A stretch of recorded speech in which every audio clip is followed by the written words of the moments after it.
ಇದು ಟಿವಿ9 ವಿಶೇಷ. ನಾನು ಅವಿನಾಶ್ ಶಿವನ್. ಭಾರತ ಇಂಗ್ಲೆಂಡ್ ನಡುವಿನ ಈ ಟೆಸ್ಟ್ ಸೀರೀಸ್ ಏನು ನಾವು 2 ಸೋತು 1 ನಾವು ಗೆದ್ದಿದ್ದೀವಿ. 2-1 ಲೀಡಲ್ಲಿ ಇಂಗ್ಲೆಂಡ್ ಹೋದಾಗ ಆರಂಭದಲ್ಲೇ ನಾನೊಂದು ಪ್ರಿವ್ಯೂ ವಿಡಿಯೋನ ಮಾಡಿದ್ದೆ ಈ ಟೆಸ್ಟ್ ಬಗ್ಗೆ. ಭಾರತ ಕಮ್ಬ್ಯಾಕ್ ಮಾಡುತ್ತೆ, ಒಂದಷ್ಟು ಚೇಂಜಸ್ಗಳನ್ನು ನಾವು ಮಾಡಿಕೊಂಡ್ರೆ ಖಂಡಿತ ನಾವು ಗೆಲುವನ್ನು ಸಾಧಿಸಬಹುದು. ಗೆಲ್ಲೇಬೇಕಾದಂಥ ಮಾಡು ಇಲ್ಲವೇ ಮಡಿ ಪಂದ್ಯ ಅಂತ. ಆದರೆ ಈ 4ನೇ ಟೆಸ್ಟ್ ಪಂದ್ಯ ಹೋಗ್ತಿರುವಂಥ ರೀತಿ ನೋಡಿದ್ರೆ ಎಲ್ಲೊಂದು ಕಡೆ 3-1 ಆದರೂ ಕೂಡ ಆಗ್ಬೋದು. ಒಂದು ದೊಡ್ಡ ಮಾರ್ಜಿನ್ನ ಡಿಫೀಟ್ ನಮಗೆ ಕಾದಿದೆಯಾ ಅಥವಾ ಎಲ್ಲರನ್ನೂ ಕೂಡ ಅಚ್ಚರಿಗೊಳಿಸೋ ಹಾಗೆ ಭಾರತ ಏನಾದರೂ ಕಮ್ಬ್ಯಾಕ್ ಮಾಡುತ್ತಾ? ಸದ್ಯದ ಪರಿಸ್ಥಿತಿ ನಿಮಗೆಲ್ಲ ಗೊತ್ತಿರೋ ಹಾಗೆ ಮೊದಲು ನಾವು ಬ್ಯಾಟಿಂಗ್ ಮಾಡಿದ್ವಿ, 358ಕ್ಕೆ ಆಲ್ಔಟ್ ಆದ್ವಿ. ರಿಷಬ್ ಪಂತ್ ಅವರ ಇಂಜುರಿ ಇಲ್ಲದೆ ಹೋಗಿದ್ರೆ ಇನ್ನೂ ಸ್ವಲ್ಪ ರನ್ ಬಂದಿರೋದೇನೋ. ಆದರೆ 358 ಗಳಿಸಿದಾಗಲೂ ಕೂಡ ಈ ಪಿಚ್ನಲ್ಲಿ ಸಿಕ್ತಿದ್ದಂಥ ಮೂಮೆಂಟ್ಗಳು ಇಂಗ್ಲೆಂಡ್ ಬೌಲರ್ಗಳಿಗೆ ಸಾಕು ಅಂತ ಅನಿಸ್ತಾ ಇತ್ತು. ಒಂದು 358 ಒಂದು ಡೀಸೆಂಟ್ ಟೋಟಲ್ ಅಂತ. ಆದರೆ ಈಗ ಇಂಗ್ಲೆಂಡ್ ಆಡ್ತಿರುವಂಥ ರೀತಿ ನೋಡಿದ್ರೆ ಬರೀ 135 ಓವರಲ್ಲಿ 544ಕ್ಕೆ 7. ಝ್ಯಾಕ್ ರಾಲಿ 84 ರನ್ ಗಳಿಸ್ತಾರೆ 118 ಬಾಲಲ್ಲಿ. Strike rate 75 almost. Ben Duckett 94 strike ರೇಟ್ನಲ್ಲಿ 94 ರನ್ ಗಳಿಸ್ತಾರೆ 100 ಬಾಲಲ್ಲಿ. ಸ್ಟ್ರೈಕ್ ರೇಟ್ ಕೂಡ 94. ಹಾಗೆ ಓಲಿ ಪೋಪ್ ಕೂಡ 128 ಬಾಲಲ್ಲಿ 71 ರನ್ ಗಳಿಸ್ತಾರೆ. ಇನ್ನು ಲೆಜೆಂಡ್ ಜೋ ರೂಟ್ ಎಲ್ಲರನ್ನೂ ಕೂಡ ಹಿಂದಕ್ಕೆ ಈಗ ತೆಂಡೂಲ್ಕರ್ ನಂತರದ ಸ್ಥಾನವನ್ನು ಅವ್ರು ಗಳಿಸಿರೋದು ಟೆಸ್ಟ್ನಲ್ಲಿ ಟೋಟಲ್ ರನ್ಸ್ನಲ್ಲಿ. ಹಾಗಾಗಿ ಈ ಒಂದು ಕಾಂಪಿಟೇಷನ್ ನೋಡಿದ್ರೆ ಜೋ ರೂಟ್ ಅಂತೂ ಅದ್ಭುತವಾದಂಥ ಫಾರ್ಮ್ನಲ್ಲಿದ್ದಾರೆ. ಏನು ಹ್ಯಾರಿ ಬ್ರೂಕ್ ಒಬ್ಬರು ಮಾತ್ರ ಆಡಿಲ್ಲ, ಬಿಟ್ಟರೆ ಬೆನ್ ಸ್ಟೋಕ್ಸ್ 77 ಇನ್ನೂ ಕೂಡ ಸ್ಟ್ರೈಕಲ್ಲಿದ್ದಾರೆ. ಕ್ಯಾಪ್ಟನ್ ಅದು ಕೂಡ 134 ಬಾಲಲ್ಲಿ. ಜೊತೆಗೆ ಡಾಸನ್ 21 ರನ್ ಗಳಿಸಿ ಬ್ಯಾಟಿಂಗ್ ಮಾಡ್ತಿರೋದನ್ನು ನಾವು ನೋಡ್ತಾ ಇದ್ದೀವಿ. ಸೊ ಹೀಗೆ ಈಗಾಗಲೇ ಅವರಿಗೆ 186 ರನ್ ಲೀಡ್ ಸಿಕ್ಕಾಗಿದೆ 3ನೇ ದಿನಕ್ಕೆ. ಇನ್ನಿರೋದು 2 ದಿನದ ಆಟ. ಬಹುಶಃ ಇವತ್ತು ಅವ್ರು ಆಡ್ತಿರುವಂಥ ರೀತಿ ನೋಡಿದ್ರೆ ಇನ್ನೊಂದು ಸ್ವಲ್ಪ ಕಂಟಿನ್ಯೂ ಮಾಡಿ ಒಂದು ಇನ್ನಿಂಗ್ಸ್ ಗೆಲುವಿಗೋಸ್ಕರ ಅವರು ಒಂದು ಮುಂದಾಗುವಂಥ ಸಾಧ್ಯತೆ ಇದೆ. ಇನ್ನೊಂದು ಇನ್ನಿಂಗ್ಸ್ ಆಡ್ದೇನೆ ನಾವು ಗೆಲ್ಲಬೇಕು ಅಂತ.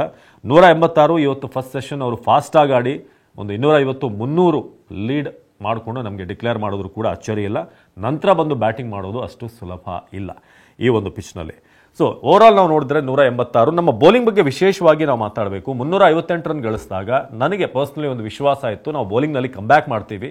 ಯಾಕಂದರೆ ಅಂತ ಅಟ್ಯಾಕನ್ನು ಸಿರಾಜ್ ಮಾಡಿ ತೋರಿಸಿದ್ರು, ಬುಮ್ರಾ ಝಲಕ್ ತೋರಿಸಿದ್ರು, ಜೊತೆಗೆ ವಾಷಿಂಗ್ಟನ್ ಸುಂದರ್ ಕೂಡ ಆಡಿ ತೋರಿಸಿದ್ರು. ಆದರೆ ನಂತರ ನೋಡಿದಾಗ ಅವರ ಬ್ಯಾಟಿಂಗ್ ಕಂಪ್ಲೀಟ್ ಆಗಿ ಅವರು ಸ್ಟ್ರೈಕ್ ರೇಟನ್ನು ಮೇಂಟೈನ್ ಮಾಡಿಕೊಂಡೇ ಆಡಿದ್ದಾರೆ. ಸೊ ಬುಮ್ರಾ ಕೂಡ 28 ಓವರಲ್ಲಿ 95 ರನ್ 1 ವಿಕೆಟ್. ಅಂಶುಲ್ ಕಾಂಬೋಜ್ ಇವ್ರ ಬಗ್ಗೆ ಸಾಕಷ್ಟು ಪ್ರಶ್ನೆ ಇದೆ. ಯಾಕಂದರೆ ಅವ್ರನ್ನ ಆಕಾಶ್ ದೀಪ್ ಹಾಗೆ ಪ್ರಸಿದ್ಧ ಕೃಷ್ಣ ಇವ್ರನ್ನ ಮೀರಿ ಅಂಶುಲ್ ಕಾಂಬೋಜ್ ಅವ್ರನ್ನ ಅಲ್ಲಿ ತರಲಾಯಿತು. ಆಕಾಶ್ ದೀಪ್ಗೆ ಸ್ವಲ್ಪ ಫಿಟ್ನೆಸ್ ಸಮಸ್ಯೆ ಇತ್ತು, ಪ್ರಸಿದ್ಧ ಕೃಷ್ಣ ಎಕಾನಮಿ ಅಷ್ಟು ಚೆನ್ನಾಗಿರಲಿಲ್ಲ. ಆದರೆ ಅಂಶುಲ್ ಕಾಂಬೋಜ್ ಅವರ ಸ್ಪೀಡ್ ಬಗ್ಗೆ ಈಗ ಚರ್ಚೆ ಶುರುವಾಗಿದೆ. 120 ಕಿಲೋಮೀಟರ್ ವೇಗದಲ್ಲಿ ಬೌಲಿಂಗ್ ಮಾಡ್ತಿರುವಂಥದ್ದು ಎಷ್ಟು ಮಟ್ಟಿಗೆ ವರ್ಕೌಟ್ ಆಗುತ್ತೆ ಅಂತ ರವಿಶಾಸ್ತ್ರಿ ಅವರು ಪ್ರಶ್ನೆ ಮಾಡಿದ್ದಾರೆ. ಜೊತೆಗೆ ಮಾರ್ನಸ್ ಲಬುಷೇನ್ ಇದಾರಲ್ಲ ಆಸ್ಟ್ರೇಲಿಯಾದ ಬ್ಯಾಟ್ಸ್ಮನ್, ಅವರೇ 127 ಕಿಲೋಮೀಟರ್ ಸ್ಪೀಡಲ್ಲಿ ಬಾಲ್ ಮಾಡ್ತಾರೆ ಒಬ್ಬ ಬ್ಯಾಟ್ಸ್ಮನ್ ಆಗಿ. ಅಂಥದ್ರಲ್ಲಿ ಪರ್ಫೆಕ್ಟ್ ಒಬ್ಬ ಪೇಸರ್ ಆಗಿ 120 ಕಿಲೋಮೀಟರ್ ಸ್ಪೀಡಲ್ಲಿ ಅಂಶುಲ್ ಕಾಂಬೋಜ್, ಅದು ಕೂಡ ಇಂಗ್ಲೆಂಡ್ನ ಪಿಚ್ನಲ್ಲಿ ಬೌಲಿಂಗ್ ಮಾಡಿದ್ರೆ ವರ್ಕೌಟ್ ಆಗುತ್ತಾ ಅಂತ. 18 ಓವರಲ್ಲಿ 1 ಮೇಡಿನ್ 89 ರನ್ 1 ವಿಕೆಟ್ ಅವರದು. ಮೊಹಮ್ಮದ್ ಸಿರಾಜ್ ಕೂಡ ಕಾಸ್ಟ್ಲಿ ಆದರು, 26 ಓವರ್ ಬೌಲಿಂಗ್ ಮಾಡಿದ್ರು 113 ರನ್ ಕೊಟ್ಟರು 1 ವಿಕೆಟ್. ಶಾರ್ದುಲ್ ಠಾಕೂರ್ ಬ್ಯಾಟಿಂಗಲ್ಲಿ ಚೆನ್ನಾಗಿತ್ತು, ಅವ್ರು ಬ್ಯಾಟಿಂಗ್ ಚೆನ್ನಾಗಿ ಮಾಡಿದ್ರು. ಬ್ಯಾಟಿಂಗ್ ನೋಡಿದ್ರೆ ಅವರ ರನ್ ಗಳಿಸಿದ್ದು 41 ರನ್ 88 ಬಾಲಲ್ಲಿ ಗಳಿಸಿದ್ದು ಉಪಯುಕ್ತವಾದಂಥ ರನ್. ಅದು ನಾವು 300 ದಾಟಬೇಕಾದ್ರೆ ಅವರ ಇನ್ನಿಂಗ್ಸ್ ಭಾಳ ಮುಖ್ಯ ಆಗಿತ್ತು. ಆದರೆ ಈಗ ಅವರ ಬೌಲಿಂಗ್ ಅಬಿಲಿಟಿ ಬಗ್ಗೆ ನಾವು ಮಾತನಾಡಲೇಬೇಕು. ಆಫ್ಟರ್ ಹಾರ್ದಿಕ್ ಪಾಂಡ್ಯ ಟೀಮಿಗೆ ಒಂದು ಪ್ರಾಪರ್ ಆದಂಥ ಆಲ್ರೌಂಡರ್ ಇನ್ನೂ ಕೂಡ ಸಿಕ್ಕಿದಾರ ಅನ್ನೋ ಒಂದು ಪ್ರಶ್ನೆ ಇದೆ. ಸಾಕಷ್ಟು ಆಪ್ಷನ್ಸ್ ಇದೆ ನಮಗೆ. ನಿತೀಶ್ ರೆಡ್ಡಿ ಆಡಿದ್ರು, ಇಂಜುರಿ ಆದರು, ಅವ್ರು ಹೋದರು. ಆಸ್ಟ್ರೇಲಿಯಾ ಸೀರೀಸಲ್ಲಿ ಸೆಂಚುರಿ ಬಂತು, ಬಟ್ ಬೌಲಿಂಗ್ ವಿಚಾರದಲ್ಲಿ ಇನ್ನೂ ಕೂಡ ಅವರು ಡೆವಲಪ್ ಆಗಬೇಕು. ಹಾಗೆ ಶಾರ್ದುಲ್ ಠಾಕೂರ್ ಅವ್ರನ್ನ ನಾವು ಪರ್ಫೆಕ್ಟ್ ಆಲ್ರೌಂಡರ್ ಅಂತ ಅಂದ್ಕೊಂಡ್ರೆ ಅದು ಕೂಡ ಕಾಣಿಸ್ತಾ ಇಲ್ಲ. 11 ಓವರಲ್ಲಿ 55 ರನ್ ಕೊಟ್ಟರು. ವಿಕೆಟ್ ಟೇಕಿಂಗ್ ಎಬಿಲಿಟಿ ಹೊರಗಡೆ ಪಿಚ್ಚಲ್ಲಿ ಠಾಕೂರ್ ಅವ್ರ ಕಡೆಯಿಂದ ಬರ್ತಾ ಇಲ್ಲ.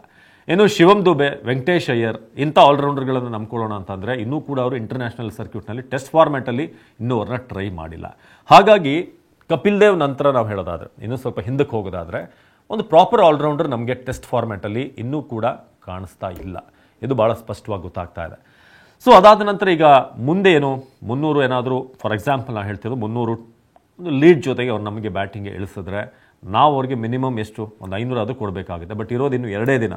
ಅವರೇನಾದರೂ ಫಸ್ಟ್ ಸೆಷನ್ ಈಗ ಕ್ವಿಕ್ಕಾಗಿ ಆಡಿ ಒಂದು 300-350 ಏನಾದರೂ ಮಾಡಿ ನಮಗೆ ಬ್ಯಾಟಿಂಗ್ ಇಳಿಸಿದ್ರೆ ಕೂಡ ನಾವು ನಂತರ ಟಾರ್ಗೆಟ್ ಎಷ್ಟು ಮಟ್ಟಿಗೆ ಕೊಡೋಕ್ಕಾಗುತ್ತೆ. ಡ್ರಾಗ್ ಹೋಗಬೇಕಾದ್ರೆ ಇವತ್ತು ಒಂದು 2 ಸೆಷನ್ ಆಡಿ ನಾಳೆ 3 ಸೆಷನ್ ಆಡಬೇಕಾಗುತ್ತೆ. ಅದು ಅಸಾಧ್ಯವಾದಂಥ ಮಾತು. ಹಾಗಾಗಿ ಒಂದು ಮಿರಾಕ್ಯುಲಸ್ ಆದಂಥ ಪರ್ಫಾರ್ಮೆನ್ಸ್ ಭಾರತದ ಕಡೆಯಿಂದ ಬರಬೇಕು. ಅದು ಹೇಗೆ ಸಾಧ್ಯ ಆಗುತ್ತೆ? ಇದು ಎಲ್ಲೋ ಒಂದು ಕಡೆ ನಾವು ಆ 3-1 ಡಿಫೀಟ್ನ ಅಂಚಿಗೆ ಬಂದು ನಿಂತಿದ್ದೀವಿ ಅಂತ ಅನ್ನಿಸ್ತಾ ಇದೆ. ಅಂಟಿಲ್ ಅಂಡ್ ಅನ್ಲೆಸ್ ಒಂದು ದೊಡ್ಡ ಮ್ಯಾಜಿಕ್ ಆಗದೆ ಹೋದರೆ. ಸೊ ನಿಮ್ಮ ಪ್ರಕಾರ ಏನಾಗ್ಬೋದು, ಎಲ್ಲಿ ನಾವು ಹಿಡಿದಿದ್ವಿ, ಬ್ಯಾಟಿಂಗಲ್ಲಿ ಇನ್ನೊಂದು ಸ್ವಲ್ಪ ರನ್ ಬಂದಿದ್ರೆ, ಒಂದು 450 ಬಂದಿದ್ರೆ ಅವ್ರಿಗೂ ಕೂಡ ಪ್ರೆಷರ್ ಇರೋದು. 358 ಏನಿದೆ, ಹಾಗಾಗಿ ಒಂದು ಒಳ್ಳೆ ಟಾರ್ಗೆಟನ್ನು, ಒಳ್ಳೆ ಲೀಡನ್ನು ಪಡಿಬೋದು ಅನ್ನೋ ವಿಶ್ವಾಸ ಇಂಗ್ಲೆಂಡ್ಗೆ ಬಂದಿದೆ. ಒಂದು ಡ್ರೈವರ್ ಸೀಟ್ನಲ್ಲಿ ಇಂಗ್ಲೆಂಡ್ ಟೀಮ್ ಇದೆ. ಸೊ ಮತ್ತೊಮ್ಮೆ ಇಂಗ್ಲೆಂಡ್ ಒಂದು ಪ್ರವಾಸ, ನಮಗೆ ಹಿಂದೆಲ್ಲ ನಾವು ಯಶಸ್ಸನ್ನು ಕಂಡಿದ್ದೀವಿ, ಒಂದಷ್ಟು ಬಾರಿ ಡಿಸಪಾಯಿಂಟ್ಮೆಂಟ್ ಕೂಡ ಆಗಿದೆ. ಆದರೆ ಈ ಸಲ ಗಂಭೀರ್ ಅವರ ಕೋಚಿಂಗಲ್ಲಿ Shubman Gill first time captain ಆಗಿ ಇಂಗ್ಲೆಂಡ್ ನೆಲದಲ್ಲಿ ಎಲ್ಲೋ ಕಡೆ ಸೋತಿದ್ದಾರೆ ಅಂತ ಅನಿಸ್ತದೆ. ವೈಯಕ್ತಿಕವಾಗಿ ಪರ್ಫಾರ್ಮೆನ್ಸ್ಗಳು ಬಂದಿದೆ, ಇಲ್ಲ ಅಂತ ಹೇಳೋಕ್ಕಾಗಲ್ಲ. ಶುಭ್ಮಾನ್ ಗಿಲ್ ಚೆನ್ನಾಗಿ ಆಡಿದ್ರು ಫಸ್ಟ್ನಲ್ಲಿ, ಈಗ ಒಂದು 3 ಇನ್ನಿಂಗ್ಸ್ ಆಡ್ತಾ ಇಲ್ಲ. KL ರಾಹುಲ್ ಚೆನ್ನಾಗಿ ಆಡ್ಕೊಂಡು ಬಂದಿದ್ದಾರೆ, ಬುಮ್ರಾ ಚೆನ್ನಾಗಿ ಬೌಲ್ ಮಾಡಿದ್ದಾರೆ, ಸಿರಾಜ್ ಅಲ್ಲಲ್ಲಿ ಚೆನ್ನಾಗಿ ಬೌಲಿಂಗ್ ಮಾಡ್ಕೊಂಡು ಬಂದಿದ್ದಾರೆ. ಬಟ್ ಓವರಾಲ್ ಟೀಮ್ ಪರ್ಫಾರ್ಮೆನ್ಸ್ ಅಂತ ಬಂದಾಗ ಭಾರತ ಇನ್ನೂ ಒಂದಷ್ಟು ಜಲಪ್ ಆಗಬೇಕಾಗಿದೆ. ಸೊ ನಿಮ್ಮ ಪ್ರಕಾರ ಏನಾಗ್ಬೋದು ಫಲಿತಾಂಶ, ದಯವಿಟ್ಟು ಕಮೆಂಟ್ ಮಾಡಿ. ನಿರಂತರ ಸುದ್ದಿಗಾಗಿ ನೋಡ್ತಾ ಇರಿ TV9.